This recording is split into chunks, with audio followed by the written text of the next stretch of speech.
तो फिर से शुरू करते हैं दोस्तों। स्वागत है आपका हमारे YouTube चैनल लर्निंग आदत में।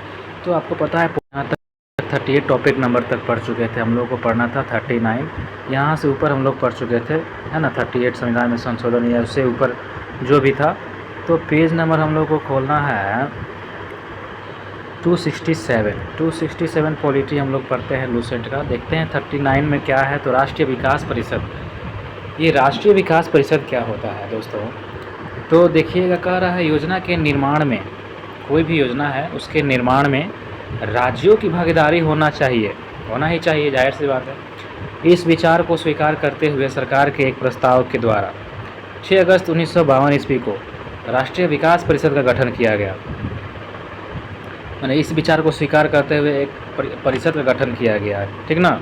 6 अगस्त 1952 राष्ट्रीय विकास परिषद, ठीक ना। राष्ट्रीय विकास परिषद का क्या किया गया? तो गठन हुआ। किस लिए गठन हुआ भाई?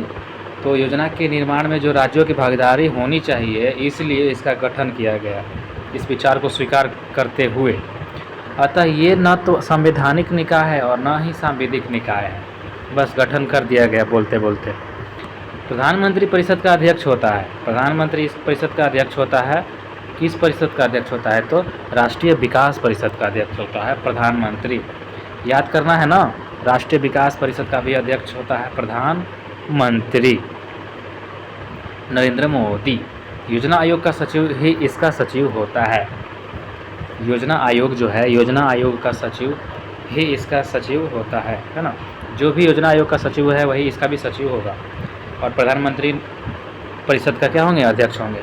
भारतीय संघ के सभी राज्यों के मुख्यमंत्री, भारतीय संघ के सभी राज्यों के मुख्यमंत्री एवं योजना आयोग के सभी सदस्य इसके पदेन सदस्य होते हैं। मतलब परिषद के अध्यक्ष तो प्रधानमंत्री होंगे ही होंगे, इसके सचिव जो वही होंगे जो योजना आयोग के सचिव होंगे, और बाकी जितना भी सदस्य हैं पदेन सदस्य, वो सभी राज्यों के मुख्यमंत्री और योजना आयोग के सभी सदस्य होंगे, ठीक ना। राष्ट्रीय विकास परिषद के बारे में कहा। देखिए, कह रहा है कि राष्ट्रीय विकास परिषद का मुख्य कार्य केंद्र और राज्य सरकार और योजना आयोग के बीच सेतु की कार्य करना होता है। सेतु मतलब संबंध बनाने का काम होता है। राज्य सरकार और केंद्र के बीच में सेतु का काम करना होता है ना। राष्ट्रीय विकास करना है तो किसे लेकर चलना पड़ेगा? राज्य को लेकर चलना पड़ेगा एक साथ। इसीलिए राष्ट्रीय विकास परिषद का गठन किया गया 6 अगस्त 1952 को, ठीक है ना। और यह ना तो संवैधानिक है ना ही सांविधिक है, ठीक है ना। देखिएगा, नोट में कह रहा है कि संथानम ने राष्ट्रीय विकास परिषद को सुपर कैबिनेट की संज्ञा भी दिया है। तो यहाँ से क्वेश्चन उठा कि राष्ट्रीय विकास परिषद को सुपर कैबिनेट किसने कहा है? के संथानम ने कहा है। किसने कहा है? तो के संथानम ने राष्ट्रीय विकास परिषद को सुपर कैबिनेट का संज्ञा कहा है। आगे कह रहा है 40 नंबर टॉपिक देखते हैं क्या है। कह रहा है भारतीय राज्य व्यवस्था में वरीयता का अनुक्रम। जो भारत की राज्य व्यवस्था है उसमें वरीयता में कौन किसका मतलब कि पावरफुल है, वो हम लोग को जानना जरूरी है। तो जानना जरूरी है। सबसे पहले क्रम वाइज पूछ सकता है। तो भारतीय राज्य व्यवस्था के विभिन्न पदाधिकारियों का वरीयता क्रम देखा जाए, वारंट ऑफ प्रेसिडेंस, तो सबसे पहले तो राष्ट्रपति होंगे। सबसे प्रथम राष्ट्रपति हैं, भारत के नागरिक है। राष्ट्रपति सबसे एक नंबर पे, उसके बाद उपराष्ट्रपति होंगे, फिर प्रधानमंत्री होते हैं। प्रधानमंत्री कित पे आते हैं? 3 पे आते हैं प्रधानमंत्री। पहले राष्ट्रपति, फिर उपराष्ट्रपति, फिर प्रधानमंत्री आते हैं 3 पर। फिर राज्यों के राज्यपाल आएंगे 4 पर। राज्यों के राज्यपाल आएंगे 4 पर। और अपने राज्यों में, अच्छा ठीक है, राज्यों के राज्यपाल अपने राज्यों में। भूतपूर्व राष्ट्रपति हो गए 5 नंबर पे। भूतपूर्व राष्ट्रपति हो जाएंगे 5 नंबर पे। अच्छा, यहाँ पे अपने राज्यों में इसलिए लिखा है कि दूसरा राज्यपाल जाके बोलेगा कि हम चौथा नंबर, हम यहाँ का राज्यपाल है, यह है।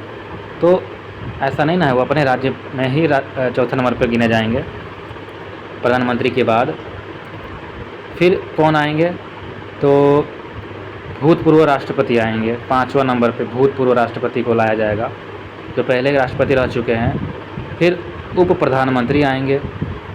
5 के क में उप प्रधानमंत्री को भी जोड़ दिया गया है। पहले उप प्रधानमंत्री का पोस्ट नहीं था तो उप प्रधानमंत्री के पोस्ट को भी जोड़ दिया गया। कौन हो जाएंगे? तो अमित शाह, जिसको के तो भूतपूर्व राष्ट्रपति 5 पे हो गया। और 5 के क में क्या हो गया? उप प्रधानमंत्री हो गया। फिर 6 में भारत का मुख्य न्यायाधीश और लोकसभा का अध्यक्ष होगा। भारत का मुख्य न्यायाधीश और लोकसभा का अध्यक्ष। केंद्रीय कैबिनेट मंत्री फिर 7वां नंबर पे होगा। फिर राज्य के मुख्यमंत्री अपने अपने राज्यों में होंगे। देखिए 7 पे आते हैं कैबिनेट के केंद्रीय कैबिनेट मंत्री और राज्य के उप मुख्यमंत्री, ये 7 नंबर पे आते हैं। कितने नंबर पे आते हैं? 7 नंबर पे आते हैं। तो बोलिए, पहला राष्ट्रपति, दूसरा उपराष्ट्रपति, तीसरा प्रधानमंत्री, चौथा राज्यपाल अपने में, पांचवा में क्या था? पांचवा में था हमारा उप राष्ट्रपति था। नहीं सॉरी, भूतपूर्व राष्ट्रपति था। क्या था? भूतपूर्व राष्ट्रपति था पांचवा में। और 5 के क्रम में उप प्रधानमंत्री था। 5 के क्रम में उप प्रधानमंत्री था। और 6 में क्या था? तो मुख्य न्यायाधीश और लोकसभा अध्यक्ष थे, CJI सुप्रीम कोर्ट के। और 6 पे तो हो गया। अब 7 में क्या था? 7 में हम लोग क्या देखे थे अभी?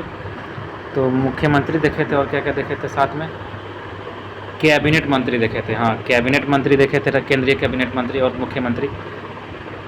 नीति आयोग का उपाध्यक्ष, नीति आयोग का कौन? उपाध्यक्ष 7 में आएगा। अब उसके बाद जितना भी आएंगे, पूर्व प्रधानमंत्री तथा संसद के विपक्ष का नेता भी आएगा 7वां नंबर में। 7 के क में कौन आएंगे? भारत रत्न सम्मान के धारक। 8 में राजदूत। तो भारत रत्न सम्मान वाले पीछे चले जाएंगे। राजदूत राज्यों के मुख्यमंत्री, तो राज्यों के राज्यपाल। राजदूत राज्यों के मुख्यमंत्री एवं राज्यों के राज्यपाल अपने अपने राज्यों के बाहर। अच्छा, बाहर में कह रहा है। देखिए, अब दूसरा कोई जाकर दूसरा जगह बोलेगा कि हम यहाँ के ये हैं, तो आप 8 नंबर पे चले जाइए। अगर उसी राज्य में है तो आप 7 पे आ जाइए। वाह, क्या बात है ना? देखिए, राज्यपाल चौथा पे आता है अपना राज्य में, दूसरा जगह चल जाएगा तो वो 8 पे चल जाएगा। एक ही बार 4 से 8 चल जाएगा। समझ में आ रहा है ना? उच्चतम न्यायालय के न्यायाधीश, 9 के उच्चतम न्यायालय के न्यायाधीश के बारे में कह रहा है। CJI के बारे में नहीं कह रहा है, मुख्य न्यायाधीश नहीं, खाली न्यायाधीश। तो ये 9 पे चलेगा। 8 पे वही 4 दूनी 8 जो राज्य के राज्यपाल थे, चाहे राज्य के मुख्यमंत्री हो जाएंगे, ये सब 8 पे आएंगे अपने अपने राज्यों में। अपने अपने राज्यों से बाहर। अगर अपने राज्य में देखा जाए तो मुख्यमंत्री किधर आ गया? मुख्यमंत्री हमारा आ गया 7 पे है मुख्यमंत्री, 4 पे राज्यपाल। ठीक है ना? अपने अपने में 7 पे आता है, ऐसे में 8 पे आता है मुख्यमंत्री। आगे क्या करा है? 9 के क में मुख्य निर्वाचन आयुक्त तथा भारत का नियंत्रक महालेखा परीक्षक। निर्वाचन आयुक्त 9 के क में आ गया, बहुत पीछे है निर्वाचन आयुक्त। मुख्य निर्वाचन आयुक्त जो है भारत का नियंत्रक महालेखा परीक्षक, ये 9 के क में जोड़ के हटाया गया। मतलब कि उच्चतम न्यायालय के न्यायाधीश से भी पीछे है मुख्य निर्वाचन आयुक्त, मतलब उसी में समझ लीजिए, उन्हीं के बराबर, उच्चतम न्यायालय के न्यायाधीश के बराबर मुख्य निर्वाचन आयुक्त और भारत के नियंत्रक महालेखा परीक्षक। राज्यसभा के उपसभापति भी आ गए। राज्यसभा के उपसभापति, देखिए ये 10 पे चले गए। लोकसभा का उप अध्यक्ष, ये 10 पे, सब जितना उप वाला है सब पीछे चला गया, सबसे लास्ट में 10 में। योजना आयोग के सदस्य, केंद्र में राज्य मंत्री। भारत के महान्यायवादी 11 पर चले गए। भारत के महान्यायवादी 11 पर चले गए और महाधिवक्ता तो 12 पर चल जाएगा लगता है। मंत्रिमंडल का सचिव, उपराज्यपाल अपने अपने केंद्र शासित प्रदेशों में जनरल अथवा उनके समान रैंक वाले सेना अध्यक्ष, जितना भी सेना अध्यक्ष होंगे वो 12 नंबर पर चले जाएंगे जनरल टाइप से। भारत रत्न एकमात्र ऐसा पुरस्कार है जिसे वरीयता अनुक्रम में स्थान दिया गया है। भारत रत्न को दिया गया है वरीयता का अनुक्रम में, बाकी और कोई भी अथी को नहीं दिया गया है। तो भारत रत्न एकमात्र ऐसा पुरस्कार है जिसे वरीयता अनुक्रम में क्या दिया गया है? स्थान दिया गया है। इसको भी याद रखना है। मुख्य चुनाव आयुक्त भी श्री शेषन के आग्रह पर सरकार ने मुख्य चुनाव आयुक्त को 9 के क की स्थिति प्रदान की है, यानी उच्चतम न्यायालय के न्यायाधीश के समकक्ष दर्जा। यह संशोधन अगस्त 1993 में किया गया। मुख्य चुनाव आयुक्त श्री शेषन के आग्रह पर क्या किया गया? सरकार ने मुख्य चुनाव आयुक्त को 9 के क की स्थिति प्रदान किया, यानी उच्चतम न्यायालय के न्यायाधीश के बराबर मुख्य चुनाव आयुक्त को रखा गया। यह संशोधन अगस्त 93 में किया गया। आता है राजभाषा, अनुच्छेद 343 से 351। राजभाषा 343-351 में आता है। राजभाषा देखिएगा, संविधान के भाग 17 के अनुच्छेद 343 में आता है। भाग 17 तो अनुच्छेद 343 अनुसार संघ की राजभाषा हिंदी और लिपि देवनागरी होना चाहिए। राजभाषा हिंदी और लिपि देवनागरी है। क्या है? लिपि देवनागरी है राजभाषा। राज्य भाषा नहीं, राजभाषा है। राष्ट्रीय भाषा भी नहीं है, राजभाषा है हिंदी और लिपि देवनागरी। अनुच्छेद 343 के खंड के 2 के तहत संविधान के प्रारंभ से 15 वर्षों की अवधि के लिए 15 साल की अवधि के लिए संघ ने उन सभी शासकीय प्रयोजनों के हेतु अंग्रेजी भाषा की अनुमति प्रदान की गई थी, जिसे बाद में संसद द्वारा अधिनियमित राजभाषा अधिनियम 1963 के तहत इस अनुमति को उक्त अवधि से आगे भी जारी रखा गया। भारतीय संविधान के अनुच्छेद 344 में राष्ट्रपति को राजभाषा से संबंधित कुछ विषयों में सलाह देने के लिए एक आयोग की नियुक्ति की प्रावधान है। मतलब कि जो भारतीय संविधान के अनुच्छेद 344 क्या कहता है कि राष्ट्रपति को राजभाषा से संबंधित कोई भी विषय हो उसमें से सलाह देने के लिए एक आयोग की नियुक्ति का प्रावधान है। आयोग की नियुक्ति कर सकता है राजभाषा के संबंधित कुछ विषय पर सलाह देने के लिए, ताकि उस समय राजभाषा के लिए बहुत हड़कंप मचल था ना। राष्ट्रपति ने इस अधिकार का प्रयोग करते हुए 1955 में श्री बीजी खर्रे की अध्यक्षता में प्रथम राजभाषा आयोग की गठन किया। तो उसका फ़ायदा भी उठा लिया राष्ट्रपति ने, और क्या किया, इस अधिकार का प्रयोग करते हुए 1955 में क्या कर दिया था, तो श्री बीजी खर्रे के अध्यक्षता में प्रथम राजभाषा आयोग का गठन कर दिया। तो प्रथम राजभाषा आयोग का गठन कब किया गया, 1955 में। प्रथम राजभाषा आयोग का गठन 1955 में किया गया। इस आयोग ने 1956 में अपना प्रतिवेदन दिया। इस आयोग ने 1956 में अपना क्या दिया, तो प्रतिवेदन दिया।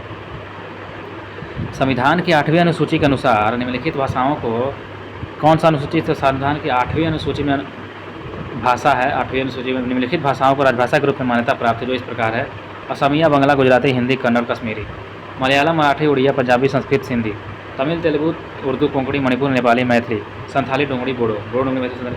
1967, ये देखिए इंपॉर्टेंट है लाइन, ये नोट्स याद करना बहुत जरूरी है, यहाँ से क्वेश्चन आता है। 1967 ईस्वी में संविधान के 21वें संशोधन के द्वारा क्या किया गया, तो सिंधी को 8वीं अनुसूची में जोड़ा गया। ठीक ना, पहले 8 को था। 1992 ईस्वी में संशोधन के 71वें संशोधन के द्वारा मणिपुरी, कोंकणी, नेपाली को 8वीं अनुसूची में जोड़ा गया। 71वां संशोधन के द्वारा 1992 में। पहले 1967 के संविधान में संशोधन करके 21वां संशोधन करके सिंधी को जोड़ा गया 8वीं अनुसूची में। ठीक ना, 1967 ईस्वी में संविधान के 21वां संशोधन किया गया और सिंधी को जोड़ा गया 1967। फिर 1992 आया, 1992 में 71वां संशोधन किया गया और मणिपुरी, कोंकणी, नेपाली को जोड़ा गया 3 को 8वीं अनुसूची में। फिर 92वां संविधान संशोधन किया गया और अधिनियम 2003 में आया और इसके द्वारा संविधान की 8वीं अनुसूची में मैथिली, बोडो, डोगरी, मैथिली, संथाली की जोड़ा गया। मतलब 4, 3, 7, 1, 8, 14, 8 कितना हो गया, 22 हो गया ना। पहले 14 ही को था, पहले कितना था, 14 को था भाषा। 8 को 14, 8, 22, 8 को जोड़ा गया। तो पहले 21वां संशोधन 1967 में सिंधी को जोड़ा गया। 21 के बाद एक बार 71 में आ जाइए। 71वां संशोधन 1992 में जोड़ा गया था, जिसमें से मणिपुरी, कोंकणी, नेपाली को जोड़ा गया। फिर 3 के बाद फिर 4 को जोड़ा गया। 92वां संविधान संशोधन 2003, बोडो, डोगरी, मैथिली, संथाली। ठीक ना, याद हो जाएगा। चलिए आगे देखते हैं राज्य की भाषा में। तो इससे पहले हम लोग फिर से एक बार क्या देखे थे, राजभाषा आयोग का बीजी खरे की अध्यक्षता में 1955 में किया गया था। चलिए, राज्य की भाषा संविधान के अनुच्छेद 345 के अधीन, देखिए राज्य की भाषा 345 में आ जाता है। और जो है राजभाषा जो है, मतलब कि सेंट्रल वाला, वो जो है राजभाषा 343 में है और राज्य की भाषा 345 में है, 2 बेसी है। तो संविधान के अनुच्छेद 345 के अधीन प्रत्येक राज्य के विधानमंडल को यह अधिकार दिया गया, कि वह विधि के द्वारा राज्य के राजकीय प्रयोजनों में से सब या किसी प्रयोग के लिए उस राज्य में प्रयुक्त होने वाली भाषाओं में से किसी एक या अनेक को या हिंदी को अंगीकार कर सकता है, परंतु जब तक राज्य का विधानमंडल विधि द्वारा अन्यथा उपबंध न करे तब तक राज्य के भीतर उन शासकीय प्रयोजनों के लिए अंग्रेजी भाषा का प्रयोग किया जाता रहेगा, जिनके लिए उसका इस संविधान में के प्रारंभ से ठीक पहले प्रयोग किया जा रहा था। इस उपबंध के अंतर्गत अधिकांश राज्यों ने मुख्य क्षेत्रीय भाषा को अपनी राजभाषा के रूप में अंगीकार किया। जैसे आंध्र प्रदेश ने तेलुगु, केरल ने मलयालम, असम में असमिया, पश्चिम बंगाल में बंगाली, ओडिशा में उड़िया, गुजरात में गुजराती अतिरिक्त हिंदी, गोवा में कोंकणी अतिरिक्त मराठी, गुजराती, जम्मू कश्मीर में उर्दू, मेघालय, अरुणाचल प्रदेश, नागालैंड में अंग्रेजी, पुडुचेरी ने फ्रांसीसी, अच्छा, त्रिपुरा ने कोकबोरोक, तथा मिजोरम ने मिजो। ध्यान देने योग्य बात यह है कि राज्यों द्वारा भाषा का चुनाव संविधान की 8वीं अनुसूची में उल्लेखित भाषाओं तक ही सीमित नहीं है। राज्यों के परस्पर संबंधों में तथा संघ तथा राज्यों के परस्पर संबंधों में संघ की राजभाषा को ही प्राधिकृत भाषा माना जाएगा। परंतु यदि 2 या अधिक राज्य एक करार करते हैं कि उन राज्यों के बीच पत्रादि की राजभाषा हिंदी भाषा होगी, तो ऐसे पत्रादि के लिए उस भाषा का प्रयोग किया जा सकेगा। अनुच्छेद 343 कहता है, उच्चतम और उच्च न्यायालयों तथा विधान मंडलों की भाषा। संविधान में प्रावधान किया गया कि जब तक संसद के द्वारा कानून बनाकर अन्यथा प्रावधान न किया जाए, तब तक उच्चतम न्यायालय और उच्च न्यायालयों की भाषा अंग्रेजी होगी। क्या होगी? अंग्रेजी होगी। और संसद तथा राज्य विधानमंडलों द्वारा पारित कानून अंग्रेजी में ही होंगे। ठीक ना?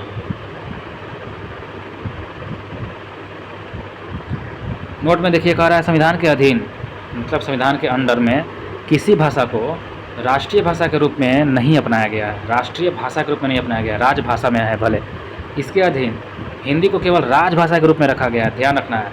अर्थात भारत की कोई भी राष्ट्रीय भाषा नहीं है। पुरुलिया जो है पश्चिम बंगाल के प्रोफेसर श्रीपति टुड्डू ने संथाली समुदाय के लिए ओल चिक्की लिपि में भारत के संविधान का अनुवाद किया। पुरुलिया पश्चिम बंगाल के प्रोफेसर हैं श्रीपति टुड्डू ने संथाली समुदाय के लिए ओल चिक्की लिपि में, कौन सी लिपि में? ओल चिक्की लिपि में भारत के संविधान का अनुवादन किया था।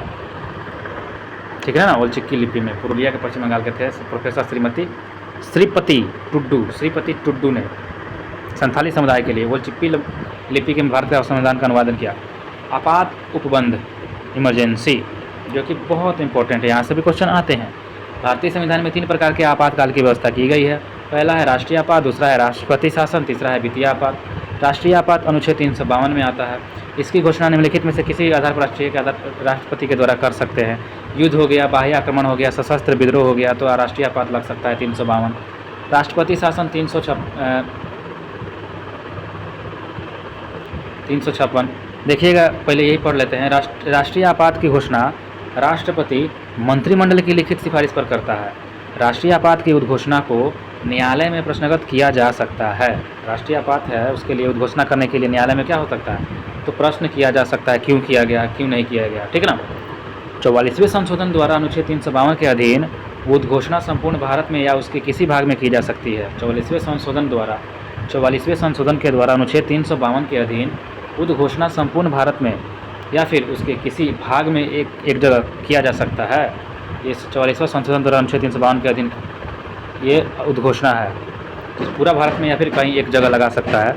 राष्ट्रीय आपात 352। राष्ट्रीय आपात के समय राज्य सरकार निलंबित नहीं की जाती है। राज्य सरकार निलंबित नहीं किया जा सकता है। राष्ट्रीय आपात के समय राज्य सरकार निलंबित नहीं की जाती है, पर अपितु वह संघ की कार्यपालिका के पूर्ण नियंत्रण में आ जाती है।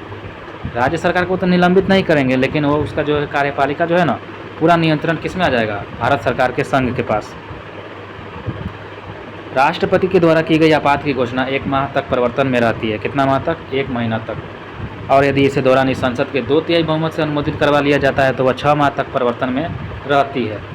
तो राष्ट्रपति द्वारा जो की गई आपात होती है वो घोषणा, चाहे तो राष्ट्रपति इमरजेंसी लगाकर 1 महीना, अब मान लीजिए बैठक नहीं बुलाया जा सकता है, जरूरी लगाना तुरंत है, तो राष्ट्रपति 1 महीना के लिए लगा सकते हैं, इससे ज़्यादा तक नहीं लगा सकते। अगर उससे ज़्यादा लगाना है तो फिर संसद का 2/3 बहुमत चाहिए, तब जाके 6 महीना तक लगा सकते हैं। 6 महीना बाद तक प्रवर्तन में रहती है। संसद इसे पुनः एक बार में 6 महीना तक बढ़ा सकती है। फिर से संसद चाहेगा तो उसको 6 महीना तक बढ़ा सकता है, 6 महीना तक, कितना साल भी बढ़ा सकता है संसद 2/3 बहुमत पारित करके। कितना? 2/3 बहुमत से। और राष्ट्रपति 1 साल के लिए ही मात्र लगा सकते हैं। फिर संसद चाहेगा तो उनके साइन पे, सिग्नेचर पे लगा सकते हैं राष्ट्रपति। यदि आपात की उद्घोषणा तब की जाती है ना जब लोकसभा का विघटन हो गया हो।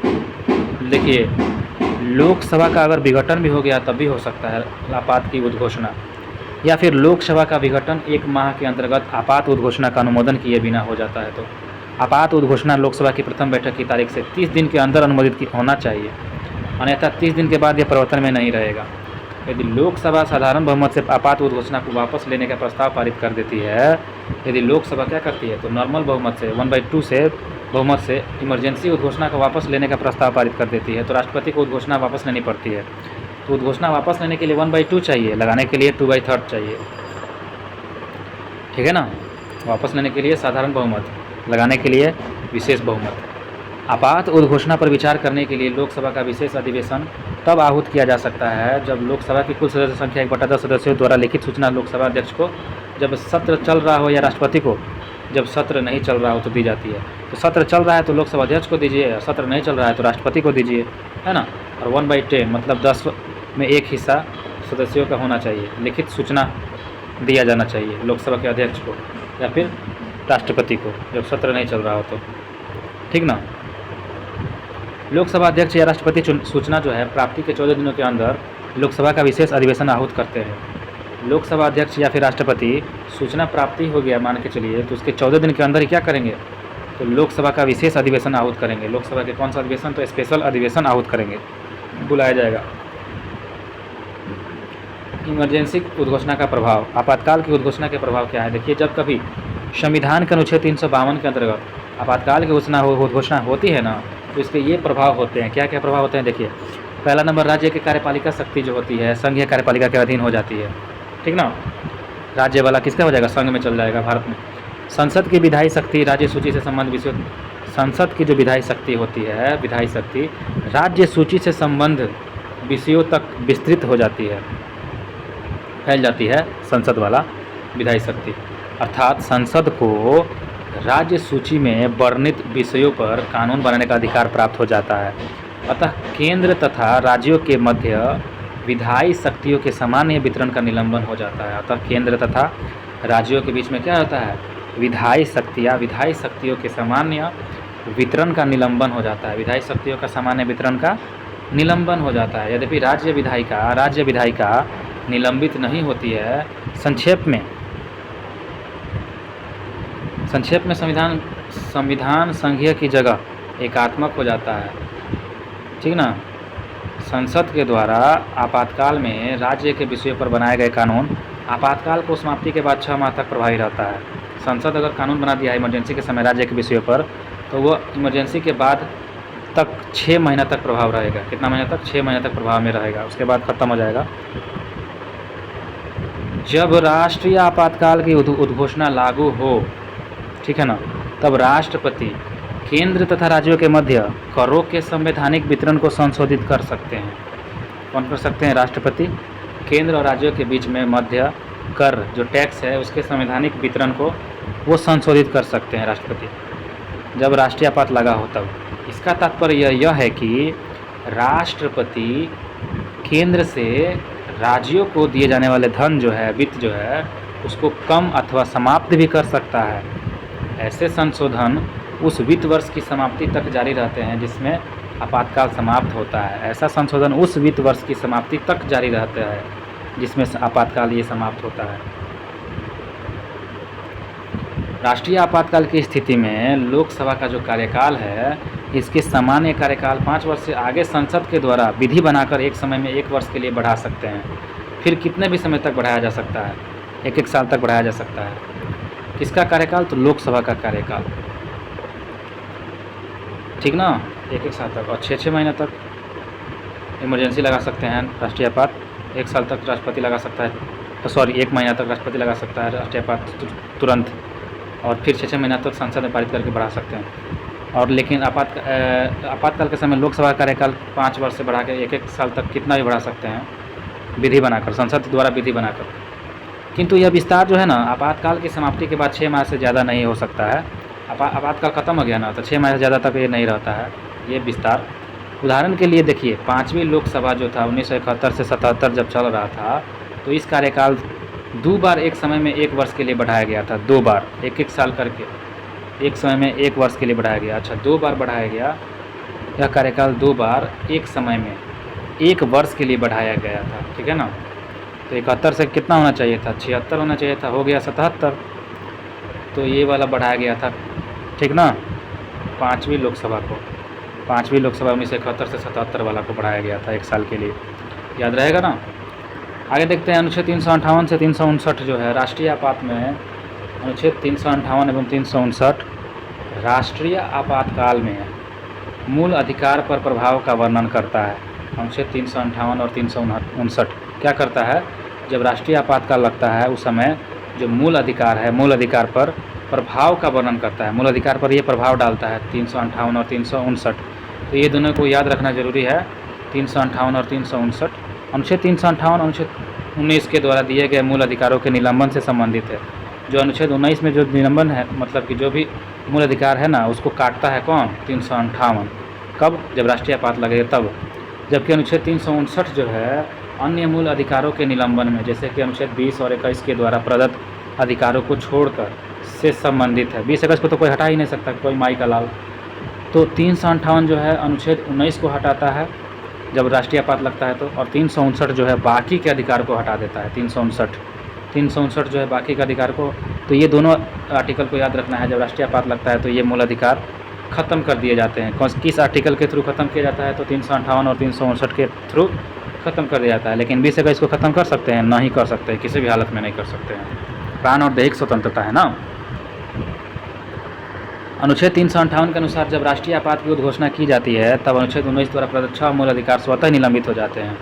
जो अनुच्छेद 19 में है ABCD हम लोग देखे थे, सब मूल अधिकार खत्म हो जाता है। अनुच्छेद 19 में हम लोग देखे थे ना। तो 358 के अनुसार, दूसरे शब्दों में देखा जाए तो राज्य अनुच्छेद 19 के द्वारा, राज्य जो है अनुच्छेद 19 के द्वारा प्रदत्त 6 मूल अधिकारों को कम करने अथवा हटाने के लिए कानून बना सकता है अथवा कोई कार्यकारी निर्णय ले सकता है। ऐसे किसी कानून अथवा कार्य को इस आधार पर कि यह अनुच्छेद 19 के द्वारा प्रदत्त मूल 6 अधिकार है उल्लंघन करता है तो उसके लिए चुनौती नहीं दी जा सकती है। जब राष्ट्रीय आपातकाल समाप्त हो जाता है ना तो अनुच्छेद 19 स्वतः ही पुनर्जीवित हो जाता है, ठीक ना। 1978 देखिए क्या कहता है। 1978 के 44वें संशोधन अधिनियम ने अनुच्छेद 358 की संभावना पर 2 प्रकार से प्रतिबंध लगा दिया है। 358 वाला ये 1978 का जो 44वां संशोधन अधिनियम था, ये जो नया में इसमें क्या था, तो जो अनुच्छेद 358 जो था रोक लगा रहा था 19 पे, तो इसकी संभावना पर 2 प्रकार से प्रतिबंध लगा दिया। किस प्रकार से प्रतिबंध लगा दिया संशोधन? तो देखिए, प्रथम जो है अनुच्छेद 19 के द्वारा प्रदत्त 6 मूल अधिकारों को युद्ध अथवा बाह्य आक्रमण के आधार पर घोषित आपातकाल में ही निलंबित किया जा सकता है, ठीक है, न कि सशस्त्र विद्रोह के आधार पर। सशस्त्र विद्रोह है उसके आधार पर आप नहीं निलंबित कर सकते हैं, ठीक ना। बाहरी मतलब कि आपात है,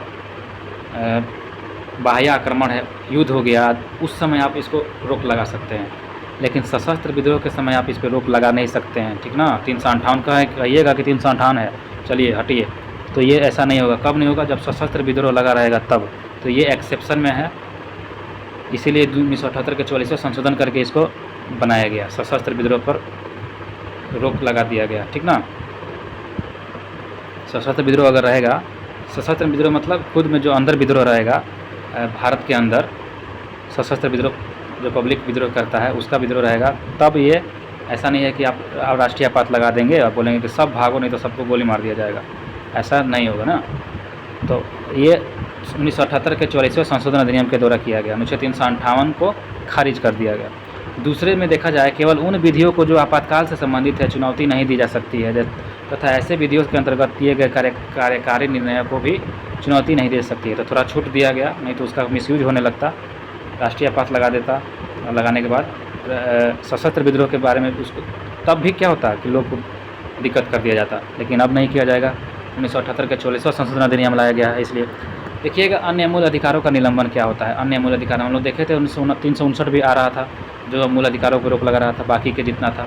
तो देखिएगा अनुच्छेद 359 कह रहा है राष्ट्रपति को आपातकाल में मूल अधिकारों को लागू करने के लिए न्यायालय जाने के अधिकार को निलंबित करने के लिए अधिकृत करता है। अच्छा, अनुच्छेद 359 जो है राष्ट्रपति को इमरजेंसी में मूल अधिकारों को लागू करने के लिए न्यायालय जाने के अधिकार को निलंबित करने के लिए अधिकृत करता है कि आप न्यायालय नहीं जा सकते हैं, न्यायालय अधिकार को निलंबित करता है और अधिकृत करता है। अतः 359 के अंतर्गत जो है मूल अधिकार नहीं अपितु उनका लागू होना निलंबित होता है, उनका लागू होना को निलंबित किया जाता है। मूल अधिकार को नहीं निलंबित किया जाता है, उनका लागू होना निलंबित किया जाता है। बात वही है। वास्तविक रूप में देखा जाए तो यह अधिकार जीवित रहते हैं, केवल उनके तहत उपचार निलंबित होता है, उपचार जो होता है उसको ख़त्म कर दिया जाता है ना। यह निलंबन उन्हीं मूल अधिकारों से संबंधित होता है जो राष्ट्रपति के आदेश में वर्णित होते हैं। जब राष्ट्रपति का आदेश प्रभावी रहता है तो राज्य उस मूल अधिकार को रोकने व हटाने के लिए कोई भी विधि बना सकता है। जब राष्ट्रपति का आदेश प्रभावी रहता है, जब राष्ट्रपति का आदेश क्या रहता है तो प्रभावी रहता है, तो राज्य उस मूल अधिकार को रोकने व हटाने के लिए कोई भी विधि बना सकता है या कार्यकारी कदम उठा सकता है। ऐसी किसी भी विधि या कार्य को इस आधार पर चुनौती नहीं दी जा सकती है कि यह संबंधित मूल अधिकार से साम्य नहीं रखता। इस विधि के प्रभाव में किए गए विधायी व कार्यकारी कार्यों को आदेश समाप्ति के उपरांत चुनौती नहीं दी जा सकती है। 44वें संविधान संशोधन अधिनियम 1978 क्या है? तो अनुच्छेद 359 के क्षेत्र में 2 प्रतिबंध लगाता है। प्रथम, राष्ट्रपति अनुच्छेद 20 तथा 21 के अंतर्गत दिए गए अधिकारों को लागू करने के लिए न्यायालय में जाने के अधिकार और निलंबित नहीं कर सकता है। मतलब कि 20-21 के समय आप जा सकते हैं कहाँ? न्यायालय। उसको रोक नहीं सकता है कौन? राष्ट्रपति। यानी अपराध के लिए दोष सिद्धि के संबंध में संरक्षण का अधिकार अनुच्छेद जो 20 है और प्राण और दैहिक स्वतंत्रता अधिकार जो अनुच्छेद 21 है, आपातकाल में भी प्रभावी रहेगा। आप न्यायालय जा सकते हैं आपातकाल में भी। ये कौन कह रहा है? तो ये पावर कौन दिया? आर्टिकल 44वां संविधान संशोधन अधिनियम 1978 दिया। कौन दिया? 44वां संविधान संशोधन अधिनियम 1978 दिया। द्वितीय, केवल उन्हीं विधियों को चुनौती से संरक्षण प्राप्त है। द्वितीय जो है केवल उन्हीं विधियों को चुनौती से संरक्षण प्राप्त है जो आपातकाल से संबंधित है, उन विधियों के कार्यों को नहीं जो इनके तहत बनाए गए हैं। यहाँ पे अंतर देखिए बहुत डिटेल्स में लिखा गया है, इसको हम लोग समझते हैं। यहाँ से क्वेश्चन आता है 358 और 359 जो कि किस लिए है? इमरजेंसी को लगाते समय इसको यही लगाता है इमरजेंसी के समय में आर्टिकल वा। इसको ख़त्म किया गया 44वां संविधान संशोधन 1978 वाला। 78 था कि 76 था? 78 था ना। जो आगे देखते हैं अनुच्छेद 358 केवल अनुच्छेद 19 के अंतर्गत मूल अधिकारों से संबंधित है। 358 में 19 8 के बाद 9 358 किसको रोकता है? अनुच्छेद 19 को। जबकि अनुच्छेद 359 जो है उन सभी मूल अधिकारों से संबंधित है जिनका राष्ट्रपति के आदेश द्वारा निलंबन हो जाता है। देखिए अनुच्छेद 358 स्वतः ही आपातकाल की घोषणा होने पर लागू हो जाएगा और अनुच्छेद 19 के अंतर्गत के मूल अधिकारों को निलंबित कर देगा। दूसरी ओर अनुच्छेद 359 क्या करेगा? तो मूल अधिकारों को निलंबन स्वतः नहीं करता है। यह स्वतः निलंबन नहीं करता है। 358 तो स्वतः निलंबन कर देगा जब इमरजेंसी लगा तो, लेकिन 359 जो है यह मूल अधिकारों को निलंबन स्वतः नहीं करता है। यह राष्ट्रपति को शक्ति देता है कि वह मूल अधिकारों के निलंबन को लागू करे। जब राष्ट्रपति लागू कर देगा तब जाके बंद हो जाएगा, 359 शुरू हो जाएगा और सभी मूल अधिकार ख़त्म हो जाएगा जब। लेकिन वह जो है 358 यह जो है स्वतः लग जाता है इमरजेंसी लगने पर। समझ में आ रहा है ना? तो ये दोनों में अंतर ये है। आगे कह रहा है अनुच्छेद 358 जो है केवल बाह्य आपातकाल, जब युद्ध और बाहरी आक्रमण के आधार पर आपातकाल घोषित होगा तब जाके लागू होगा, न कि आंतरिक आपातकाल में, जैसे सशस्त्र विद्रोह के कारण, जैसे हम लोग ऊपर देख के आ रहे हैं, है ना, आपातकाल घोषित हो के समय। दूसरी ओर देखा जाए तो अनुच्छेद 359 जो है यह बाह्य तथा आंतरिक दोनों आपातकाल में लागू होता है, चाहे बाह्य हो चाहे आंतरिक हो, दोनों आपातकाल में ये 359 लागू कर सकते हैं। कौन? राष्ट्रपति चाहेंगे तब, क्योंकि यह स्वतः नहीं होता है। अनुच्छेद 358 देखिए कह रहा है अनुच्छेद 19 को आपातकाल की संपूर्ण अवधि के लिए निलंबित कर देता है, संपूर्ण अवधि के लिए, जबकि अनुच्छेद 359 जो है यह मूल अधिकारों के निलंबन को राष्ट्रपति द्वारा उल्लेख की गई अवधि के लिए लागू करता है। जब तक राष्ट्रपति चाहें तब तक उसको 359 के थ्रू क्या कर सकते हैं? तो निलंबन लगा सकते हैं मूल अधिकार पर। अनुच्छेद 358 संपूर्ण देश में तथा अनुच्छेद 359 संपूर्ण देश चाहे किसी भाग के विशेष में लागू हो सकता है। विशेष में लागू लगाना है तो 359 भी लग सकता है, संपूर्ण में भी लग सकता है, बशर्ते 358 जो है यह संपूर्ण देश में लग जाएगा। दोनों अलग अलग में अंतर यह है। अनुच्छेद 358 अनुच्छेद 19 को पूर्ण रूप से निलंबित कर देता है, जबकि अनुच्छेद 359 जो है अनुच्छेद 20 और 21 को छोड़ के इस पर मतलब नहीं लगा सकता है। अनुच्छेद 358 राज्य को अनुच्छेद 19 के अंतर्गत मूल अधिकारों से साम्य नहीं रखने वाले नियम बनाने का अधिकार देता है, जबकि अनुच्छेद 359 केवल उन्हीं मूल अधिकारों के संबंध में ऐसे कार्य करने को अधिकार देता है जिन्हें राष्ट्रपति के आदेश द्वारा निलंबित किया गया है। अनुच्छेद 352 के अधीन बाह्य आक्रमण के आधार पर आपात की प्रथम घोषणा चीनी आक्रमण के समय 26 अक्टूबर 1962 को की गया था। 1952 वाला जो अनुच्छेद है, इसके अधीन बाह्य आक्रमण जब हुआ था ना, आपात की प्रथम घोषणा जब चीनी आक्रमण किया था तब लगाया गया था 26 अक्टूबर 1962 को। यह उद्घोषणा 10 जनवरी 1968 को वापस ले लिया गया, मतलब कि 6 साल तक ये रहा था। बाप रे बाप, 1962 से 1968 तक ये 352 जो था आक्रमण जो चीन किया था 1962 में भारत पर, उसमें 6 साल के लिए लगा दिया गया था राष्ट्रीय आपात। ठीक है ना। दूसरी बार आपात की उद्घोषणा 3 दिसंबर 1971 को हुआ था, जब पाकिस्तान से युद्ध के समय किया गया था। दूसरी बार जब 1971 में पाकिस्तान किया था तब किया गया था, बाह्य आक्रमण के आधार पर। तीसरी बार राष्ट्रीय आपात कब लगाया गया? 26 जून 1975 को आंतरिक गड़बड़ी की आशंका के आधार पर जारी किया गया था। आंतरिक गड़बड़ी हुई थी तब जाके ये आशंका के आधार पर राष्ट्रीय आपात लगा दिया गया था तीसरा बार। दूसरी और तीसरी उद्घोषणा को मार्च 1977 में वापस ली गई। दूसरी तीसरी को कब लिया गया? 1977 में, और 62 वाला को 68 में लिया गया, है ना।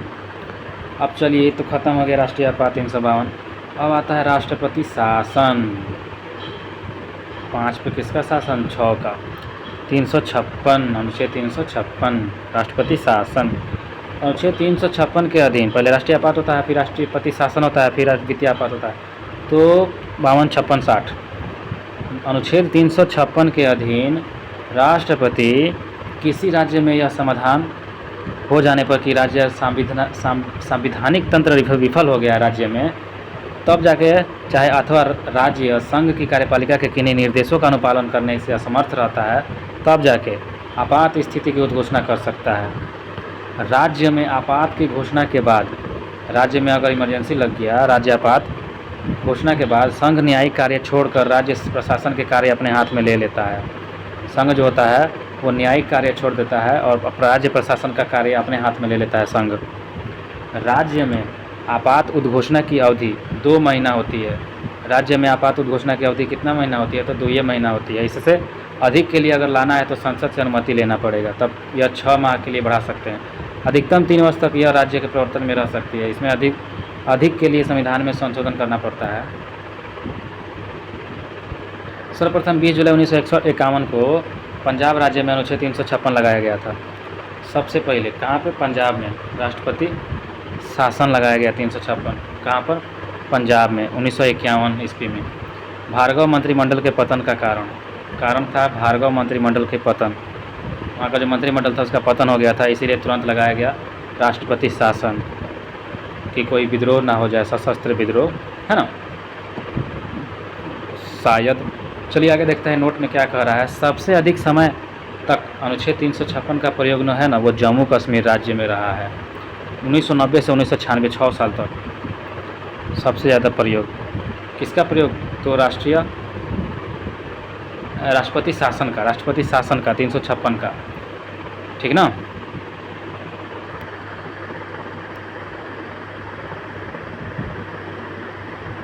और 6 साल तक भी रहा है, ये हो रहा है 6 साल तक राष्ट्रपति आपात, है ना। अरे राष्ट्रीय आपात मिक्स कर दे रहे हैं हम। तो 1990 से 96 तक जम्मू कश्मीर में लगा था राष्ट्रपति शासन 356, है ना। अब आता है वित्तीय आपात, जिसको 360 कहा जाता है आर्टिकल।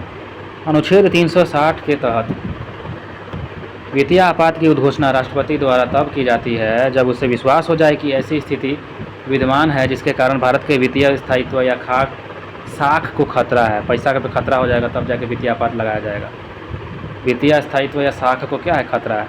वित्तीय आपात की घोषणा को 2 महीनों के भीतर संसद के दोनों सदनों के सम्मुख रखना रहता है।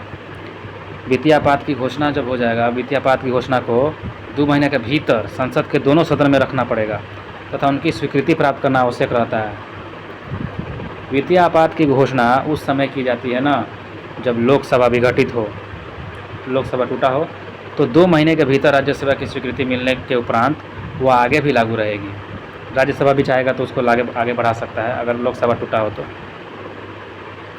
राज्यसभा की भी तो पावर है। किंतु नवनिर्वाचित लोकसभा द्वारा उसकी प्रथम बैठक के आरंभ में 30 दिन के भीतर ऐसी घोषणा की स्वीकृति आवश्यक है, ठीक ना। इसकी अधिकतम समय सीमा निर्धारित नहीं की गई है अभी। इसकी अधिकतम समय सीमा निर्धारित है ये नहीं है। किसका? वित्तीय आपात का। तो वित्तीय आपात पर इतना इफेक्ट नहीं पड़ता है पब्लिक को, तो इसका अधिकतम समय सीमा नहीं है निर्धारित। यानी एक बार यदि संसद के दोनों सदनों से मंजूरी प्राप्त हो जाए तो वित्तीय आपात अनिश्चित काल के लिए तब तक प्रभावी रहेगा जब तक इसे वापस न ले लिया जाए। राष्ट्रपति वित्तीय आपात की घोषणा की किसी समय वापस ले सकता है। राष्ट्रपति जो चाहेगा तो वित्तीय आपात को कभी भी वापस ले सकता है और अनंत काल तक भी रह सकता है वित्तीय आपात, है ना। बाकी 6-6 महीना वाला सब चलता है, लेकिन यह अनंत तक चलता है। देखिए वित्तीय आपात का प्रभाव क्या पड़ता है, वित्तीय आपात का प्रभाव। तो देखिए उच्चतम न्यायालय जो है, सुप्रीम कोर्ट, उच्च न्यायालय हो गया, हाई कोर्ट और न्यायाधीश, इनके न्यायाधीशों और संघ तथा राज्य सरकारों के अधिकारियों के वेतन में कमी की जा सकती है। पैसा का कमी हो जाएगा तो इन सब का पैसा में काट लिया जाएगा, कमी कर दिया जाएगा सारा अधिकारियों सबका। राष्ट्रपति आर्थिक दृष्टि से किसी भी राज्य सरकार को निर्देश दे सकता है। राष्ट्रपति जो होता है आर्थिक दृष्टि से किसी भी राज्य सरकार को निर्देश दे सकता है। अभी तक वित्तीय आपात नहीं लगा है, नहीं ना लगा है सर। राष्ट्रपति आर्थिक दृष्टि से किसी भी राज्य सरकार को निर्देश दे सकता है। राष्ट्रपति को यह अधिकार प्राप्त हो जाता है कि वह राज्य सरकार को यह निर्देश दे कि राज्य समस्त वित्त विधेयक उसकी स्वीकृति से विधानसभा में प्रस्तुत किया जाए। समस्त वित्त विधेयक उसकी स्वीकृति से विधानसभा में प्रस्तुत किया जाए। राष्ट्रपति केंद्र तथा राज्यों में धन संबंधी विभाजन के प्रावधानों में आवश्यक संशोधन कर सकते हैं। राष्ट्रपति जो है केंद्र तथा राज्यों में धन से संबंधित जो विभाजन है, धन संबंधी विभाजन के प्रावधानों में आवश्यक संशोधन कर सकता है। राष्ट्रपति केंद्र तथा राज्यों में क्या कर सकता है, तो धन संबंधी विभाजन के प्रावधानों में आवश्यक संशोधन कर सकते हैं। राज्य विधानमंडल द्वारा पारित होने के बाद धन विधेयक राष्ट्रपति के विचारार्थ आरक्षित रखी जाएगी। राज्य विधानमंडल द्वारा पारित होने के बाद जो राज्य विधानमंडल पारित हो जाएगा उसके बाद धन विधेयक जो है राष्ट्रपति के विचार पर आरक्षित रखा जाता है। चलिए टॉपिक नंबर 43 देखते हैं। जम्मू कश्मीर को विशेष संवैधानिक दर्जा अनुच्छेद 370 जो दिया गया था। भारतीय संविधान का अनुच्छेद 370 काफ़ी चर्चित था। क्यों चर्चित था तथा विवादित भी रहा है, और विवादित क्यों रहा है चलिए समझते हैं। इसके प्रमुख कारण थे, चलिए पहला है अनुच्छेद 370 का 1 के क। 370 का 1 के क में बताया गया है कि अनुच्छेद 238 के उपबंध जम्मू कश्मीर राज्य से संबंध में लागू नहीं होगा। ये अनुच्छेद 370 लगाया गया और 1 के क बताया गया, और बताया गया कि अनुच्छेद 238 जो है, अनुच्छेद 238 इसके जो उपबंध है ना वो जम्मू कश्मीर राज्य के संबंध में लागू नहीं होगा। अब ये 238 क्या है ये समझ में आएगा तब ना। तो आर्टिकल 238 क्या है देख, ये जो था ना 38 ये बोल रहा है कि 1900 इसको हटा दिया गया है, 1956 द्वारा हटा दिया गया है। और ये जो था ना भाग ख पार्ट बी राज्यों जैसे कि हैदराबाद, मैसूर, जम्मू कश्मीर, इसके विशेष प्रावधानों से संबंधित था। इसके लिए विशेष जो छूट दिया गया था उसके प्रावधानों से संबंधित था, जिसको हटा दिया गया 1956 में। तो उसी से रिलेटेड है। अनुच्छेद 238 के उपबंध जम्मू कश्मीर राज्यों से संबंध में लागू नहीं होगा, ऐसा अनुच्छेद 370 लगा के बताया गया था कि अनुच्छेद 238 के जो उपबंध था, जो स्पेशल छूट दिया गया था जम्मू कश्मीर और जो भी है राज्य के संबंध में लागू ये नहीं होगा, इसको ख़त्म कर दिया गया था। 238 को काटने के लिए 370 था। आगे भी कह रहा है कि अनुच्छेद 370 के 1 के जो ख है इसमें बताया गया है कि जम्मू कश्मीर के संबंध में भारतीय संसद की जो विधि है बनाने की शक्ति पर क्या क्या सीमाएं लागू होगी, क्या क्या सीमा है ये सब लागू होगी, ये 370 के 1 के ख में। और इसके प्रमुख उपबंध इस प्रकार है, सीमा देखिएगा तो संसद की शक्ति संघ सूची, यूनियन लिस्ट तथा समवर्ती सूची, कंकरेंट लिस्ट के उन विषयों तक सीमित होगी जिनके संबंध में विलय पत्र में भारत को शक्ति दी गई है। कोई विषय विलय पत्र में निर्दिष्ट विषयों जैसे अर्थात प्रतिरक्षा, विदेशी मामले तथा संचार का हिस्सा है या नहीं है, इसका फैसला जम्मू कश्मीर की सरकार से परामर्श करके भारत का राष्ट्रपति करेगा। अगर इस प्रक्रिया द्वारा भारत का राष्ट्रपति घोषित कर देता है कि संघ सूची या समवर्ती सूची का कोई विषय विलय पत्र में निर्दिष्ट विषयों का ही प्रतिनिधित्व करता है तो भारतीय संसद उस पर विधि बनाने के लिए सक्षम होगी। विलय पत्र में निर्दिष्ट विषयों के अलावा संसद की शक्ति उन विषयों तक सीमित होगी जो राष्ट्रपति जम्मू कश्मीर राज्य की सहमति से अपने आदेश द्वारा घोषित करेगा। अनुच्छेद 370 का 1 के ग कहता है, कहा गया है कि भारतीय संविधान के 2 ही अनुच्छेद जम्मू कश्मीर के संबंध में लागू होंगे। अनुच्छेद 1, अनुच्छेद 370, अनुच्छेद 1 और अनुच्छेद 370 ये जो है 370 के 1 के ग में कहा गया है कि भारतीय संविधान के 2 ही अनुच्छेद जो है ना वो जम्मू कश्मीर के संबंध में लागू होगा, अनुच्छेद 1 और अनुच्छेद 370। अनुच्छेद 370 के 1 के ग में बताया गया है कि अनुच्छेद 1 तथा अनुच्छेद 370 के अलावा भारतीय संविधान के अन्य अनुच्छेद जम्मू कश्मीर पर किस प्रकार लागू हो सकते हैं। यह राष्ट्रपति के आदेश द्वारा निर्धारित होता है, किंतु राष्ट्रपति को एक ऐसे आदेश जारी करने की निरंकुश शक्ति नहीं है। 370 मतलब स्पेशल उसके लिए बनाया गया था, किंतु राष्ट्रपति को ऐसे आदेश जारी करने की निरंकुश शक्ति नहीं है, ठीक ना। इसमें इस संबंध में भी 2 नियम है। पहला नियम क्या है, तो अगर कोई आदेश विलय पत्र में निर्दिष्ट विषयों से संबंधित है, अगर कोई भी आदेश हो विलय पत्र में निर्दिष्ट विषय से संबंधित है तो जम्मू कश्मीर राज्य सरकार से परामर्श करके ही जारी किया जाएगा। जो आदेश विलय पत्र में निर्दिष्ट विषयों से भिन्न भिन्न विषय से संबंधित है वे जम्मू कश्मीर राज्य की सरकार की सहमति से ही जारी किए जाएंगे। अनुच्छेद 370 के 2 कहता है कि इस बात की व्यवस्था करता है कि जम्मू कश्मीर की सरकार वहाँ की संविधान सभा की इच्छाओं का उल्लंघन न कर सके। अनुच्छेद 370 के 2 में लिखा गया है कि इस बात की व्यवस्था करता है कि जम्मू कश्मीर की जो सरकार है वहाँ की संविधान सभा की इच्छाओं का उल्लंघन न कर सके, ठीक ना। अनुच्छेद 370 के 3 मतलब बहुत जोड़ते जोड़ते ऐसा बनाया गया है का संबंध इस बात से है कि अनुच्छेद 370 को जो है अनुच्छेद 370 को संविधान से निरसित किया जा सकता है या नहीं, और यदि किया जा सकता है तो उसकी विधि क्या होगी। इसके अनुसार राष्ट्रपति को यह घोषित करने की शक्ति है कि अनुच्छेद 370 प्रवर्तन में नहीं रहेगा या ऐसे अपवादों तथा सुधारों के साथ प्रवर्तन में रहेगा जो वह विनिर्दिष्ट करे, किंतु वह ऐसी अधिसूचना तभी जारी कर सकेगा जब जम्मू कश्मीर राज्य की संविधान सभा ने इस आशय की सिफारिश की हो, ठीक है ना। तो 370 के 1 और 370 के 2 खास है, और 370 के 1 के क ख ग ये भी बहुत खास है। चलिए इसको देखते रहिएगा। अनुच्छेद 370 और 35A इसको मिलाकर जम्मू कश्मीर को मिले विशेष अधिकार कौन कौन सा था। चलिए देखते हैं कौन कौन से अधिकार थे 370 और 35A को मिलाकर। तो जम्मू कश्मीर में दोहरी नागरिकता का प्रावधान था, बहुत गलत चीज़ था ये। पहले जो था उसको बोल रहा है अनुच्छेद 370 जो था जम्मू कश्मीर से था, और 370 का 1, 1, 2, 3 करके इसमें ऐड करते करते सबको ख़त्म कर दिया गया। तो जम्मू कश्मीर में दोहरी नागरिकता का प्रावधान था और यहाँ का अलग संविधान और ध्वज हुआ करता था, जो कि अच्छा नहीं लग रहा था। प्रदेश से बाहर के लोगों को यहाँ ज़मीन खरीदना, सरकारी नौकरी पाने तथा संस्थानों में दाखिला लेने का अधिकार नहीं था। प्रदेश से बाहर के जाएंगे जो लोग, यहाँ के चले गए, बिहार के कहीं भी चले गए तो ज़मीन खरीद नहीं सकते थे, सरकारी नौकरी पाने का अधिकार नहीं था, संस्थानों में दाखिला लेने का अधिकार नहीं था। जम्मू कश्मीर की विधानसभा का जो कार्यकाल था वो 6 साल का होता था। बताइए, उसका जो विधानसभा का कार्यकाल 6 साल का होता था। वैसे तो 5 साल का होना चाहिए, विधान परिषद का ना 6 साल का होना चाहिए, तो इसका विधानसभा का कार्यकाल ही 6 साल का होता था, ठीक ना। भारत की संसद यहाँ के संबंध में सीमित दायरे में ही कानून बना सकती थी। रक्षा, विदेश मामला और संचार के अलावा किसी कानून को लागू करवाने के लिए केंद्र सरकार को राज्य सरकार की मंजूरी चाहिए होती थी। माने वहाँ के राज्य सरकार से मंजूरी लेना पड़ता था केंद्र सरकार को। उल्टा पड़ गया ना, केंद्र मजबूत होना चाहिए तो राज्य को मजबूत कर दिया था वहाँ पे। जम्मू कश्मीर की कोई महिला यदि भारत के किसी अन्य राज्य के व्यक्ति से शादी करती थी ना, तो उस महिला की जम्मू कश्मीर की नागरिकता ख़त्म हो जाती थी। और यदि कोई कश्मीरी महिला पाकिस्तान के किसी व्यक्ति से शादी करती थी तो उसके पति को भी जम्मू कश्मीर की नागरिकता मिल जाती थी, जो कि बहुत गलत चीज़ था। राज्य में आपात स्थिति में राज्यपाल शासन लगाए जाने का प्रावधान था। राज्य में आपात स्थिति में क्या था, तो राज्यपाल शासन लगाए जाने का प्रावधान था। सूचना का अधिकार, शिक्षा का अधिकार, आईपीसी लागू नहीं होती थी।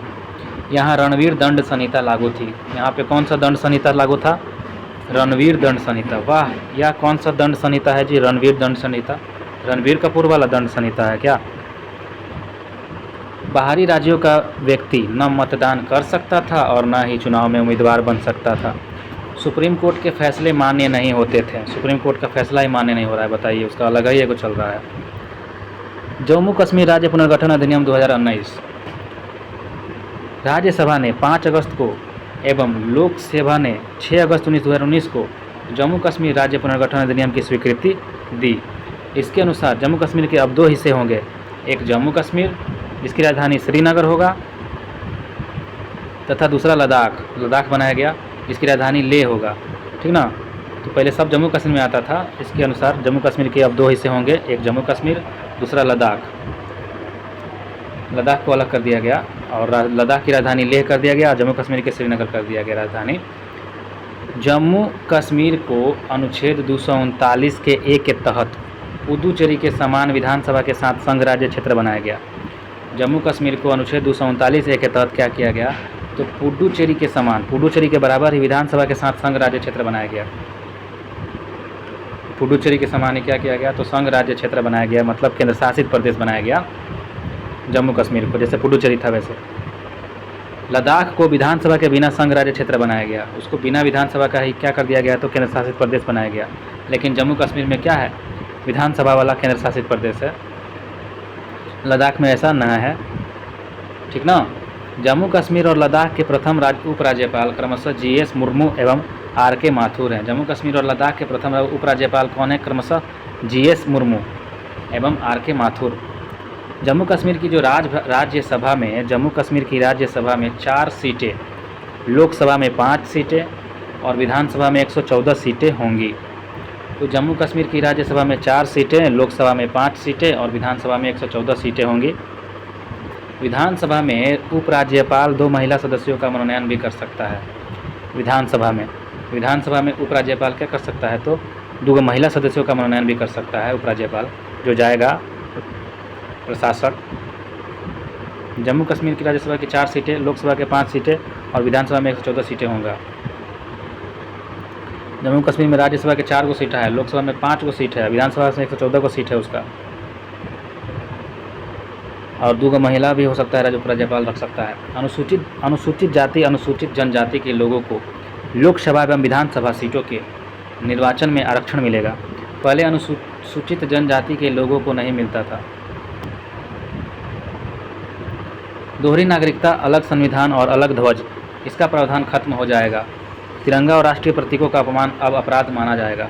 देश का कोई भी नागरिक यहाँ संपत्ति खरीद सकेगा, व्यापार कर सकेगा और नौकरी पा सकेगा। जम्मू कश्मीर और लद्दाख में अब उपराज्यपाल का पद होगा। किसका पद होगा, तो अब उपराज्यपाल का पद होगा। राज्य की पुलिस केंद्र के अधिकार क्षेत्र में रहेगी। जम्मू कश्मीर कैडर के IPS व IAS अधिकारी UT कैडर के अधिकारी हो जाएंगे। किसी अन्य राज्य के व्यक्ति से शादी के बाद जम्मू कश्मीर के महिला के अधिकारों और नागरिकत्व पर कोई प्रभाव नहीं पड़ेगा। पाकिस्तानी नागरिकों को मिला विशेष अधिकार खत्म होगा। अब वहाँ राष्ट्रपति शासन अनुच्छेद 356 लगाया जा सकेगा। सूचना का अधिकार और शिक्षा के अधिकार जैसे कानून लागू हो सकेंगे। सूचना का अधिकार और शिक्षा का अधिकार जैसे कानून क्या हो सकते हैं, लागू हो सकेंगे।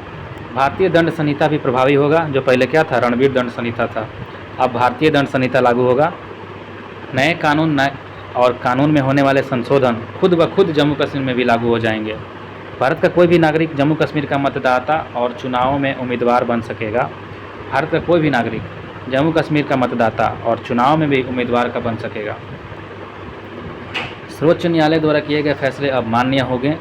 31 अक्टूबर 2019 से जम्मू कश्मीर राज्य पुनर्गठन अधिनियम 2019 लागू हो गई है। ये 2019 में लागू कर दिया गया था। 31 अक्टूबर 2019 से जम्मू कश्मीर राज्य पुनर्गठन अधिनियम 2019 लागू हो गई है। जम्मू कश्मीर राज्य पुनर्गठन, दोबारा गठन किया गया जम्मू कश्मीर का, यह अधिनियम 2019 लागू हो गई है 31 अक्टूबर 2019 में। 6 मार्च 2020 को भारत सरकार ने सुप्रीम कोर्ट के सेवानिवृत्त न्यायाधीश रंजना प्रकाश देसाई की अध्यक्षता में परिसीमन आयोग की स्थापना की। वही परिसीमन आयोग हम लोग जो देखे थे। तो 6 मार्च 2020 को भारत सरकार ने सुप्रीम कोर्ट के सेवानिवृत्त जो न्यायाधीश थे, रंजना प्रकाश देसाई सेवानिवृत्त न्यायाधीश, इसकी अध्यक्षता में परिसीमन आयोग की स्थापना की। जम्मू कश्मीर परिसीमन आयोग ने अपने 26 महीने के रिकॉर्ड कार्यकाल में विधानसभा क्षेत्रों में निर्धारण का काम पूरा करके उसे अंतिम रूप दे दिया। जम्मू कश्मीर परिसीमन आयोग ने अपने 26 महीने के रिकॉर्ड कार्यकाल में विधानसभा क्षेत्रों के निर्धारण का काम पूरा करके उसे अंतिम रूप दे दिया है। राज्य पुनर्गठन अधिनियम के अनुसार प्रदेश में 7 सीटें बढ़ाई गई है। राज्य पुनर्गठन अधिनियम के अनुसार प्रदेश में 7 सीटें बढ़ा दी गई है। इनमें 6 सीटें जम्मू और 1 सीटें कश्मीर संभाग में बढ़ी है। 7 सीटें बढ़ने के साथ ही प्रदेश में विधानसभा की सीटें 90 सीटें हो गई है। इनमें 7 सीटें अनुसूचित जाति के लिए आरक्षित की गई है। इसमें आरक्षण का रोस्टर बदला है। इसके साथ ही पहली बार अनुसूचित जनजाति के लिए भी 9 सीटें आरक्षित की गई है। इनमें कश्मीर संभाग में 3 सीटें हैं। प्रदेश में 5 लोकसभा सीटों का पुनर्निर्धारण किया गया है। प्रत्येक लोकसभा में 18 विधानसभा क्षेत्र होंगे। लोकसभा की सभी सीटें सामान्य होगी। परिसीमन आयोग की कुल अन्य सिफारिशें क्या थी? तो देखिए, परिसीमन आयोग ने कश्मीरी पंडितों के लिए 2 सीटें तथा पीओजे के विस्थापितों के लिए भी कुछ सीटों का प्रावधान करने की केंद्र सरकार से सिफारिश की है। ये सीटें पूर्व में विधानसभा की निर्धारित 90 सीटों के अलावा होगी। ये सीटें जो है पहले से पूर्व में विधानसभा की जो निर्धारित 90 सीटों थी उसके अलावा होंगी, ठीक ना। कश्मीरी पंडितों के लिए सिफारिश की गई 2 सीटों में से 1 सीटें महिला के लिए अवश्य हो। इन्हें पुडुचेरी विधानसभा में मनोनीत होने वाले सदस्यों की तरह ही अधिकार भी दिया जाए। जैसे पुडुचेरी विधानसभा में मनोनीत होता है वैसे ही सदस्यों की तरह भी अधिकार भी दिए जाएंगे, ऐसा सिफारिश किया था परिसीमन आयोग ने। जम्मू कश्मीर, देखिए नोट में कह रहा है जम्मू कश्मीर भारत का अभिन्न अंग 26 अक्टूबर 1947 को बना था।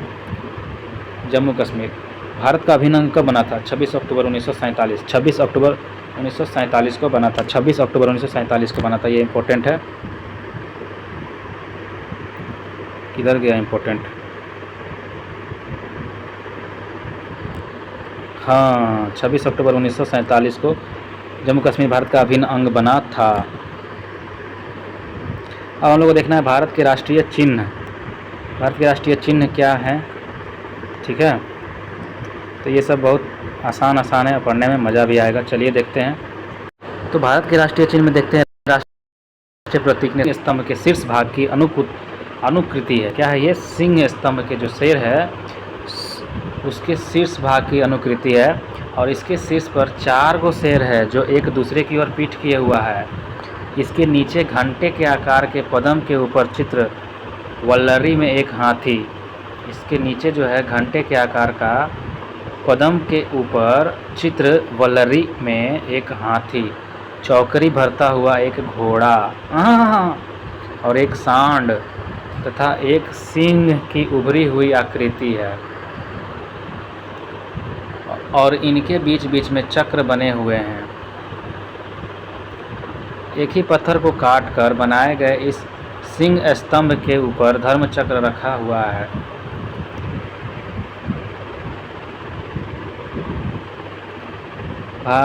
भारत सरकार ने इसे 26 जनवरी 1950 ईस्वी को अपनाया।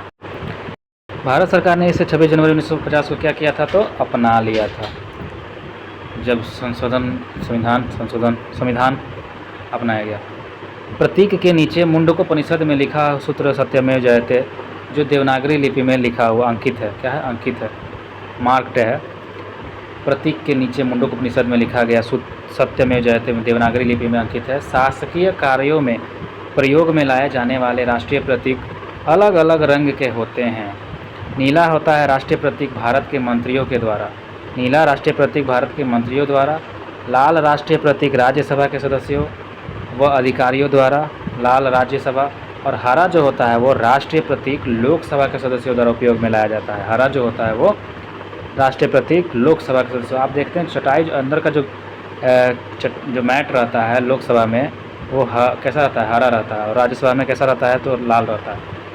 यहीं से लिया गया है। और नीला वाला जो है राष्ट्रीय प्रतीक भारत के मंत्रियों के द्वारा उपयोग में लाया जाता है। नीला भारत के मंत्रियों के द्वारा। भारत के राज्य चिन्ह का उपयोग भारत के राजकीय अनुचित उपयोग निषेध अधिनियम 2005 के तहत नियंत्रित होती है। भारत के राज्य चिन्ह का उपयोग भारत के राजकीय अधिनियम 2005 के तहत नियंत्रित होती है। राष्ट्रीय ध्वज देखा जाए तो 3 पट्टियों वाला तिरंगा, गहरा केसरिया ऊपर सफ़ेद बीच और गहरा हरा रंग नीचे। सफ़ेद पट्टी के बीच में नीले रंग का चक्र है जिसमें 24 तिलियाँ हैं तथा इसे सारनाथ में अशोक के सिंह स्तंभ पर बने चक्र से लिया गया है। ध्वज की लंबाई एवं चौड़ाई का अनुपात 3:2 है। भारत में भारत के संविधान सभा ने राष्ट्रीय ध्वज को प्रारूप 22 जुलाई 1947 को अपनाया था। राष्ट्रीय ध्वज को अब कब अपनाया था? तो 22 जुलाई 1947 को। राष्ट्रीय ध्वज का केसरिया रंग जो है जागृति के लिए है, शौर्य और त्याग का है। सफ़ेद रंग सत्य और पवित्रता का है और हरा रंग जीवन समृद्धि का प्रतीक है। राष्ट्रीय ध्वज को संविधान सभा में हंसा मेहता ने प्रस्तुत किया था। राष्ट्रीय ध्वज को संविधान सभा में किसने प्रस्तुत किया? तो हंसा मेहता ने प्रस्तुत किया था। राष्ट्रीय ध्वज को संविधान सभा में हंसा मेहता ने प्रस्तुत किया था। राष्ट्रीय ध्वज को संविधान सभा में हंसा मेहता ने प्रस्तुत किया। भारतीय ध्वज संहिता 2002 के अनुसार भारतीय ध्वज संहिता 2002 के अनुसार सभी भारतीय नागरिक और निजी संस्थाओं आदि को भी राष्ट्रीय ध्वज प्रदर्शन का अधिकार है, ठीक है ना। जनवरी 2004 ईस्वी को एक महत्वपूर्ण निर्णय में उच्चतम न्यायालय ने मुख्य न्यायाधीश BN खर्रे की अध्यक्षता में ये घोषणा किया कि संविधान के अनुच्छेद 19 के 1 के और के अधीन राष्ट्रीय ध्वज फहराना नागरिकों का मूल अधिकार है। तो ठीक ना, ये भी नागरिकों का मूल अधिकार है। राष्ट्रीय ध्वज फहराना क्या नागरिकों का मूल अधिकार है? तो हाँ, ये 19 का 1 के और के अधीन जोड़ा गया, ठीक ना। मुख्य न्यायाधीश BM खरे की अध्यक्षता में ये घोषणा की कि संविधान के अनुच्छेद 19 के 1 के और के अधीन राष्ट्रीय ध्वज फहराना नागरिकों का क्या है? तो मूल अधिकार है। राष्ट्रीय ध्वज फहराना नागरिकों का क्या है? तो मूल अधिकार है, राष्ट्रीय ध्वज फहराना। ये तो पता नहीं था हमको। जनवरी 2004 में इसको महत्वपूर्ण निर्णय उच्चतम न्यायालय के मुख्य न्यायाधीश ने इसकी अध्यक्षता में किया गया था घोषणा।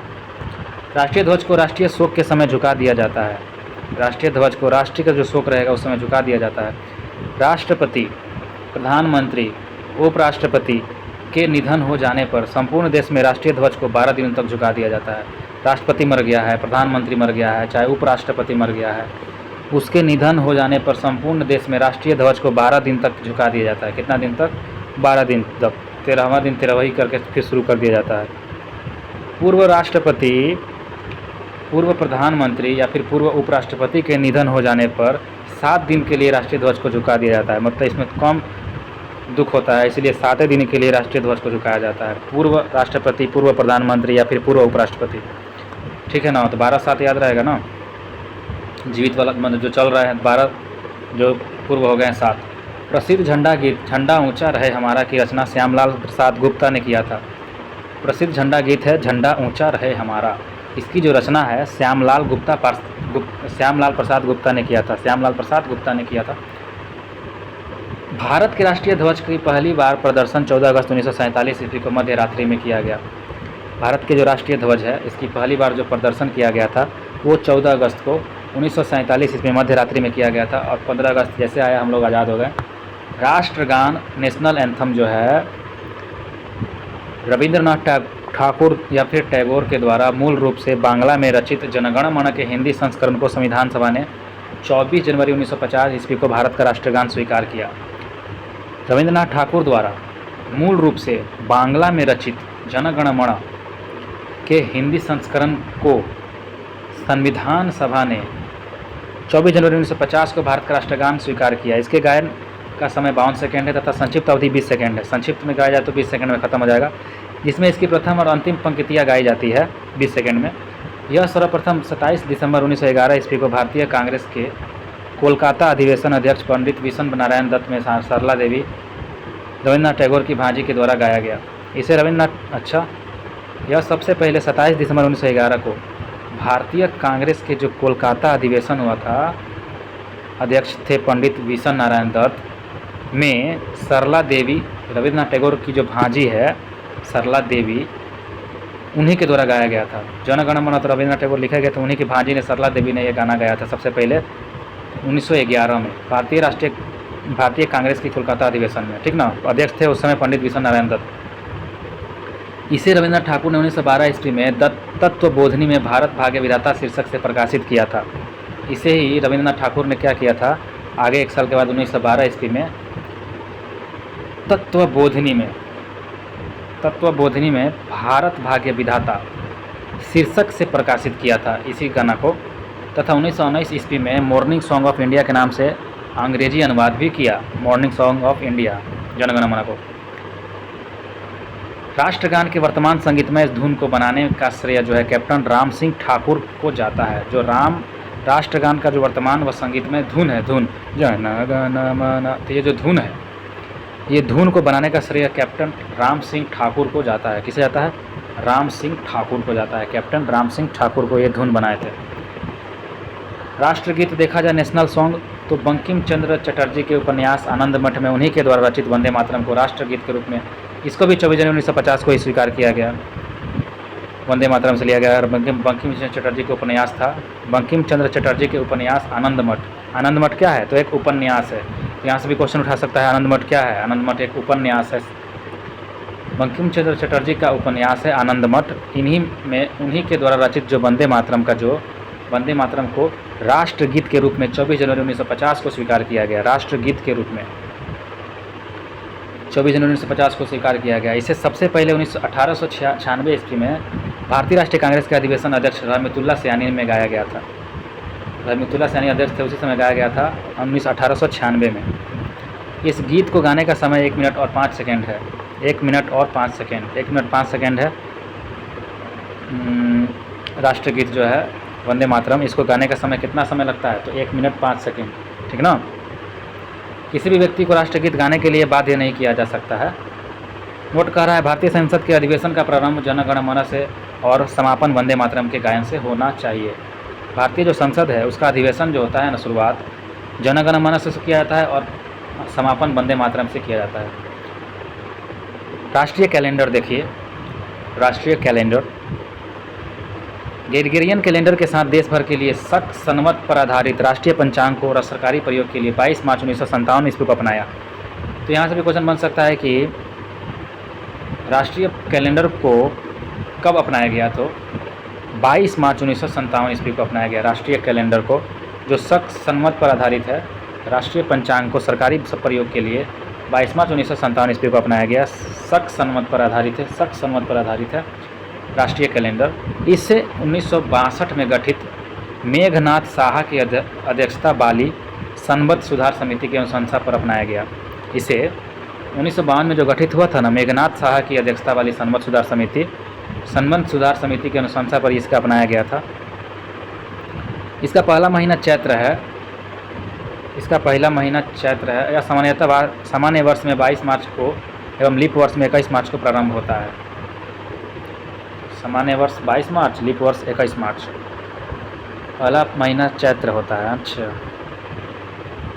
चैत्र को जनवरी शक संवत पर आधारित है, चैत्र होता है। चैत्र बैसाख जेठ आषाढ़। देखिए राष्ट्रीय फूल, भारत का राष्ट्रीय फूल जो है कमल है, इसको बोला जाता है नेलम्बो न्यूसीफेरा गार्टन। नेलम्बो न्यूसीफेरा गार्टन किसका नाम है? तो कमल का फूल का नाम है। राष्ट्रीय फूल कमल, जिसका साइंटिफिक नाम है नेलम्बो न्यूसीफेरा गार्टन। नेलम्बो न्यूसीफेरा गार्टन, नेलम्बो। चलिए आगे बढ़ते हैं हम लोग, राष्ट्रीय पक्षी देखते हैं। तो भारत का राष्ट्रीय पक्षी मयूर है, सबको पता है। पावो क्रिस्टेटस इसका नाम है, पावो क्रिस्टेटस पाओ मयूर। पिकॉक, पी से पिकॉक, पी से पाओ क्रिस्टेटस। राष्ट्रीय पशु, भारत का राष्ट्रीय पशु बाघ है, पैंथेरा टाइग्रिस लिनायस, ठीक ना। ये राष्ट्रीय फल आम है, मैंगनीफेरा इंडिका भारत का राष्ट्रीय फल। राष्ट्रीय वृक्ष बरगद है। राष्ट्रीय वृक्ष, भारत का राष्ट्रीय वृक्ष बरगद और बिहार का पीपल। भारत का राष्ट्रीय वृक्ष बरगद। फाइकस बेंथालेंसिस इसका नाम है, मतलब इसमें लेसिस, बरगद में लेसिस जैसा लटका रहता है। लेसिस मतलब जूता का जो होता है, लेसिस बेंथालेसिस में मतलब एक ही में क्या लटकाया रहता है, बेंथालेसिस एक ही में लटकाया रहता है। फाइकस बेंथालेसिस बरगद का पेड़ से लटका रहता है ना, वैसे ही बेंथालेसिस लटका रहता है। तो इसे याद करने के लिए ठीक है, बरगद जो है। राष्ट्रीय नदी वह है हमारा गंगा। 4 नवंबर 2018 को गंगा को राष्ट्रीय नदी घोषित किया गया था। पहले नहीं था राष्ट्रीय नदी कोई भी, तो सोचा गया गंगा को ही राष्ट्रीय नदी घोषित कर दिया जाए। तो 4 नवंबर 2008 को गंगा को राष्ट्रीय नदी घोषित किया गया। 4 नवंबर 2008 को गंगा को राष्ट्रीय नदी घोषित किया गया। राष्ट्रीय जलीय जीव है गंगा डॉल्फिन। अगर राष्ट्र के जलीय जीव पूछे तो वो गंगा का डॉल्फिन है। प्लाटानिस्टा गैंगेटिक इसका नाम है, और इसको 5 अक्टूबर 2009 को राष्ट्रीय जलीय जीव घोषित किया गया। देखिए 2008 को गंगा को अपनाया गया था और 2009 में डॉल्फिन को अपनाया गया, गंगा डॉल्फिन को अपनाया गया। 5 अक्टूबर 2009 को, 4 नवंबर 2008 को गंगा को और 5 अक्टूबर 2009 को गंगा डॉल्फिन को। राष्ट्रीय विरासत पशु हाथी है, एलिफेंटा इंडिका भारत का विरासत पशु हाथी। आशा करते हैं आपको यहाँ तक याद हो गया होगा। दोस्तों वीडियो लंबा हो चुका है, मिलते हैं नेक्स्ट वीडियो में। और खूब अच्छे से पढ़ेंगे संसद की वित्तीय समिति, जो कि बहुत बहुत इम्पोर्टेंट है, टॉपिक नंबर 45। चलिए मिलते हैं नेक्स्ट वीडियो में। Thank you.